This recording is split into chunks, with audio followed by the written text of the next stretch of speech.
I just finished watching the new Chip 'n Dale Rescue Rangers movie. It's Friday night, and there's no way I'm going to be able to sleep. So let's talk about this film. What The Lonely Island did in creating this movie was achieve something I didn't think could be done. Who Framed Roger Rabbit was a once-in-a-lifetime film due to the amount of companies that had to work together in order for it to come to life. I know that since then there's been a bunch of films like the Lego Movie, which have brought mashups of different cameos together, but this movie felt like the long-awaited follow-up to Roger Rabbit that many people, including me, have been waiting for. So without further ado, my name's Josh Taylor, this is Modern Mouse, and these are my initial thoughts on Chip 'n Dale Rescue Rangers. For this video, I didn't do any research. I will have a video coming out on the YouTube channel that will take a certain angle on the film and will be heavily researched.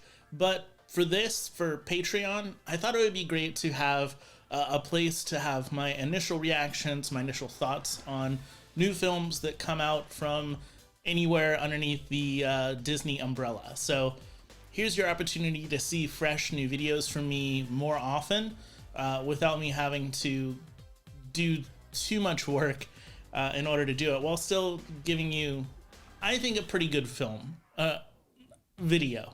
Anyways, let's jump into this.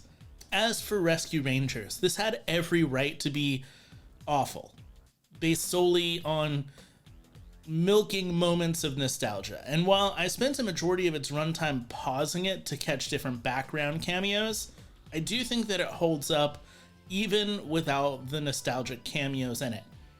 Its premise is somewhat like the Three Amigos, starring Steve Martin, Chevy Chase, and Martin Short, where a bunch of actors who play heroes on TV get asked to actually be the heroes.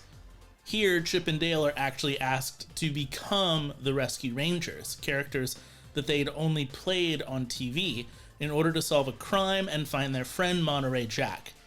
The story's easy to follow and allowed for plenty of jokes and gags. It felt reminiscent of the comedies in the 1990s and early 2000s, something that you could watch much more passively, and with such an easy plot to understand, even guessable at times. This movie made it clear it wasn't about trying to outsmart its audience, but just to take them along for a fun time. It also tracks that this movie was made by Saturday Night Live alumni The Lonely Island, because it does feel reminiscent of some of the other Saturday Night Live films, like Wayne's World or the Blues Brothers. In that, I mean that the plot might not be the most important part of the film, and sometimes comedic moments overshadow the actual plot, but in a really good way. Plenty of people had concerns about the voice acting going into this movie, because Chip and Dale have always been known to have their voices pitched up in post-production to make them sound a bit more chipmunkish. That was addressed in this film. While I understand that part of it, I'm still not sure that I enjoyed all of the voice cast here. Seth Rogen being in this film was just a joke unto itself. It was a way to get to a joke where Seth Rogen is laughing at Seth Rogen. That was fine, and to me, not a major deal, although I can understand why some people would not be excited about that or not laugh at that. Andy Samberg as Dale actually really worked for me. Even from the beginning narration, I bought into it because I didn't hear Andy Samberg when I saw Dale. He did a good enough job masking his voice that it wasn't a problem. The biggest problem, though, in this movie, and it hurts me to say this, is John Mulaney. And while I like him as a stand-up comic, his voice is far too unique to make him a well-known and beloved animated character. Throughout the entire film, I could only think of him sitting in the voice booth recording his lines, and it did take me away from the movie a bit. That said, even without getting over Mulaney's voice, I still had a great time, and wouldn't mind this whole cast returning to solve more crimes in the future. Production-wise, this movie is out of control in the greatest of ways. The 2D animation and CGI combined together with the real world looks nuts. Add on top of that stop motion animation and puppetry, and it just gets weirder. There's so many layers here. With all these different elements, I'm not sure how this movie got made or how the actors continued to keep the right sight lines or continue to act at all in this film. There's just so much going on that's not even there for them to act to because so much of it was done in post-production.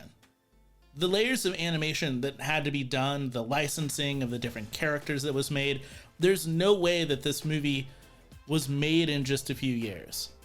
It feels like this was a movie a decade in the making because of how much had to go into it. And on top of that, everybody looks fantastic. The different styles of animation blend really well into the real world, and nothing feels uncanny valley or out of place unless it's actually supposed to, and then it's part of the joke. I can see how some people would argue that putting this film on Disney Plus rather than giving it a big theatrical release seems degrading. Honestly, this movie is so bananas in its concept and how it looks that I don't think it would have done well in theaters at all.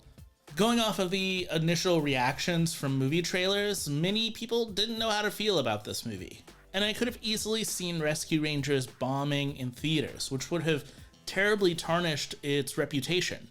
Putting it on Disney Plus allows it to be seen by more people, and as time goes on and the word spreads about it, it will gain a better reputation.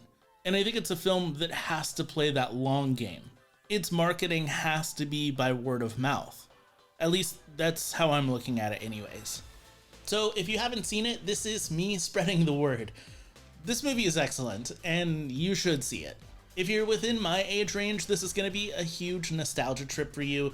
And if you're younger or you have young kids, I think that they're going to really enjoy the adventure plot of this film, while also still laughing at some of the characters that are more relevant to current times.